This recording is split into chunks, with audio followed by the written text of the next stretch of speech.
Season's greetings and happy holidays. My name is Ben and welcome to the very first episode of the 5th annual 12 Sprues of Kit-mas holiday build series. As you can see, we have our holiday sweater on, one of many, and we're going to be jumping in here today and showing you guys the kits that we have for this particular build series. This is something I've done for the last couple of years where I have 13 model kits which are randomly selected and put into a random drawing box, which I have no idea the order. I go ahead and I build as fast as I can, selecting each build day all the way from 1 to 12, and we have some fun. So let me go ahead and jump in here, guys, and we'll show you the kits we have in store for us. Let's get started.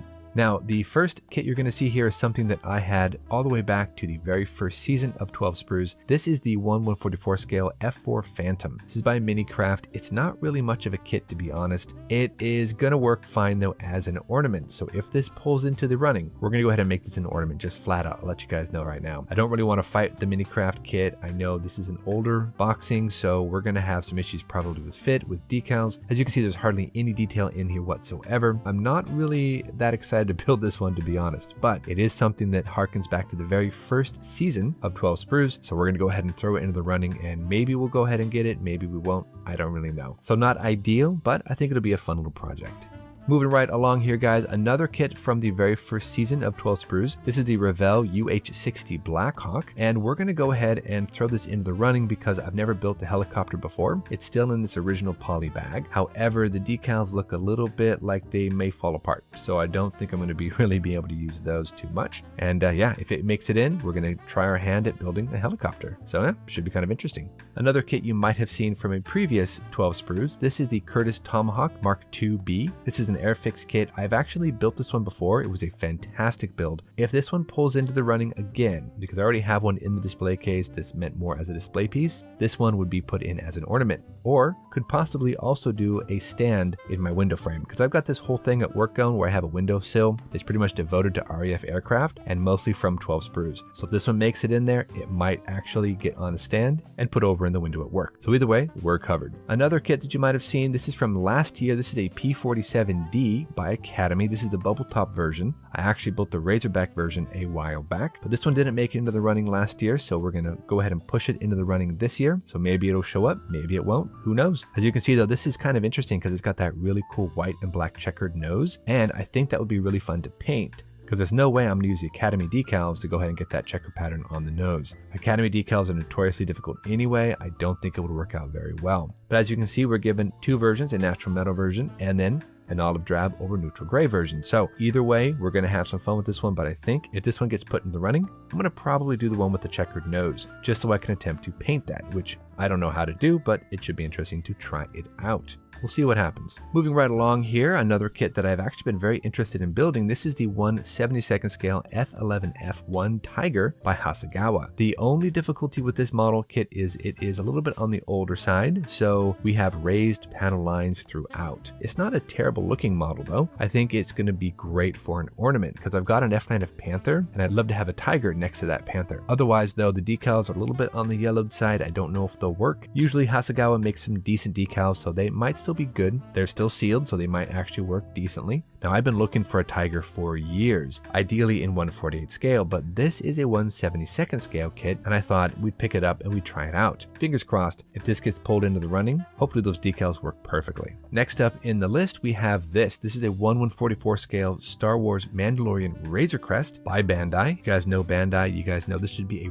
really, really fun model kit. I'm kind of doing something a bit new here with year 5 of 12 Sprues. I'm throwing model kits in there that I don't typically build on the 12 Sprues. I'm usually an airplane guy, but this year we're going to throw in a couple other things, like for example the helicopter. Gives me a chance to get out of my comfort zone and try something new. So we'll see. If this makes it in the running, we've got some plans for sure. Moving right along here on the same theme, we're going to throw a tank in here. Why not, right? This is a Leopard 2A6 by Dragon, a 1/72nd scale kit, and I don't know much about modern tanks. My tank knowledge is fairly limited, and it usually just kind of stays around World War II. But this is kind of one of those interesting looking kits. It's by Dragon, which I've had good experiences with, and it's a Leopard, so it's a German tank, and it looks pretty beastie. So this should be kind of an interesting model to make, if indeed it shows up in the running. Something I am very impressed about is just how much detail this kit has on it. We've got separate road wheels, separate suspension arms. We have some really nice looking, very intricate details. We do have rubber band tracks, but I think we should be able to handle it. This is that really interesting NATO camo. So we got kind of a NATO black, a light green, kind of a reddish brown. So that's going to be a really fun pattern to go ahead and airbrush. Like I said, I've never built a Leopard tank. I hardly ever build armored vehicles. So this will be definitely out of my comfort zone for sure. But either way, I think it'll be a fun project. Now moving right along here, I had something happen this year that was unprecedented. I had a longtime subscriber and a really good guy reach out to me and ask if he could donate some kits for the 12 sprues. So let's go ahead and take a look at what Robert went ahead and sent over to me. So first up on the list here is a 1/72nd scale Gloucester Gladiator by Airfix. Basically early World War II. It's got some very interesting lines, very interesting design. This is an Airfix kit, so we know the parts are going to be decently molded. There might be a few issues here and there with fit, but I'm certain this is going to be a fun little build. I've had a lot of luck with Airfix recently, especially for 12 sprues, so I think this is going to be another fun build. But we'll see when we get there if it makes it into the running. Airfix 1/72nd scale Gloucester Gladiator Mark 1 or 2. Moving right along here, Robert also sent us this Airfix Hawker Typhoon Mark 1B. Now I built a Hawker Tempest, I think either last year or maybe the year before that. Great model kit, another Airfix model. This I'm hoping will be just as fun to make. And this is actually really detailed. I was giving this a look off camera and we can actually open up the gun ports. We have full cannons and all the ammo and whatnot. I don't think I'll be doing that because as I mentioned before, I do have a shelf at work that is all just RAF aircraft. So this actually might find its way on to that shelf. Got a couple different versions we can make here. I like the D-Day stripes, but I don't really want to paint those. I'm more interested in doing this one with the cool blue nose cone and then the shark mouth. Decals look good. They've never failed me in an Airfix kit. They usually come off the backing super easily, drop right into place, work well with microsol, microset. So I think that's going to be a really, really fun project. Another model kit here that Robbo sent us, this is the 1/72nd scale Airfix Henschel HS123A1. This is one of their vintage kits. So this is actually coming from, I think, sometime in the 60s. So it's not what you would call a modern tooling. And so I'm not exactly 100% certain this is going to go together well. Very soft detail, flash here and there as well. So it's going to take a little bit of cleanup, a little bit of work there. But I think if we go ahead and put a little bit of time into this, we can at least get it looking good at about what it would be if it was sitting on my tree or in my display case.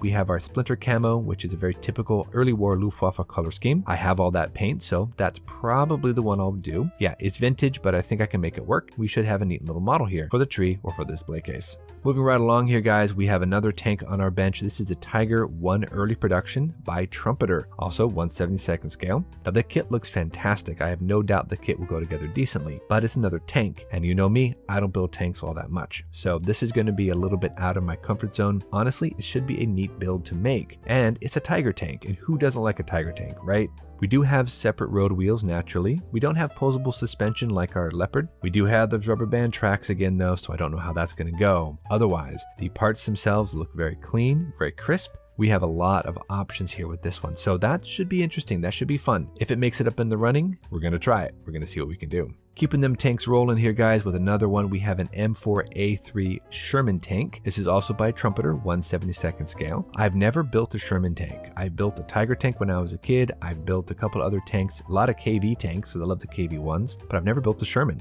So this will give me an opportunity to go ahead and whip one together. Maybe fingers crossed, it kind of gets me more into the idea of building armor. As you can see though, these are tiny little tanks. They're not big at all. There's a ton of detail. It looks like it built up into a really nice little representation of a Sherman tank. So I think if it makes it into the running, it should be a fun project. Plus again, it's going to be out of my comfort zone. That's kind of the theme for this entire 5th year of 12 sprues. So I think it'd be a good prospect for build day. And lastly, guys, another tank for you. What tank collection wouldn't be complete without a T-34? This is a T-34-85, and I want to say this is actually inspired by the World of Tanks video game. I'm not entirely certain, but that's all I can kind of figure. 1/72nd scale Trumpeter. This is the whole right here. We're given a couple of extras here and there, a couple of brochures and whatnot, though that doesn't really matter. The parts do look crisp. They do look clean. We have options here for early or late war T-34s, everything from different guns to different fuel tanks. So we are given some options, which is really, really nice. I'll be sticking with with whatever we have here for the 85 armed version. Otherwise, we do have some leftovers for the spares box, so hey, should be pretty good. We of course have our rubber band tracks, and I'm not exactly thrilled about those. We'll see how they go together. I don't have much faith in those, to be honest. We're also given this really cool looking base that we can use to display our tank. And I'm not going to use it obviously for this particular build, but I might put it in the spares box for a future project because it is very interesting looking. Maybe I can light it up, you never know. But for 12 sprues, probably not going to be using it for that. But it is kind of neat to have something extra, and yeah, if this gets into the running, I'll have some spares for the spares box for sure. But anyway, guys, that is it. Just want to give you a real quick look at what we have as options for this year of 12 sprues. I'm going to go ahead and turn it over to my lovely girlfriend, and she will take the end labels, put them in some sort of random order inside our drawing box, and then we're going to get started. Keep in mind, I'm going to go ahead and start as soon as I possibly can, and we're just going to start banging out kits as fast and as efficiently as possible. The time I'm making the video is actually coming up to Thanksgiving week, so you guys are getting this after Thanksgiving, but I'm making this before Thanksgiving because I wanted to go ahead and get a jump start on the models. So that's what we're going to do this week, and then we'll be releasing this on Friday, December 1st. Now, if you're new to 12 sprues, just to reiterate, this isn't necessarily about super detailing models with scratch building and all that stuff. This is about building as fast as possible in a random order that's not controlled by me, just to see if I can do it. This is the 5th year I've been doing this, so hopefully I'm practiced enough to get through it, but I guarantee you I will probably be down to the wire. So we're going to try to release a Monday, Wednesday, Friday type of video schedule for the next 4 weeks. It's going to get us to the end of the month. But until next episode, I wanted to wish everyone a happy holidays. Hope everyone is doing well. Plus, I want to give a big shout out to Robert for sending me these model kits. Robbo, my man, thank you so much for sending me all these. I was really not expecting that, but I'm so thankful. Basically, he made 12 sprues happen. Hopefully you enjoy seeing your kits in action. We're going to build them up. We're going to have some fun. And well, we'll see how it goes. Grab a cup of hot cocoa. Let's go ahead and dive in here. We're going to see you back here on Monday for build day number 1. Until our next episode, you guys know the drill. Go out there, get yourself some bench time, have some fun, build something cool. Happy holidays to everyone out there. Thanks for watching, everybody. Take care of yourselves, and we'll see you soon.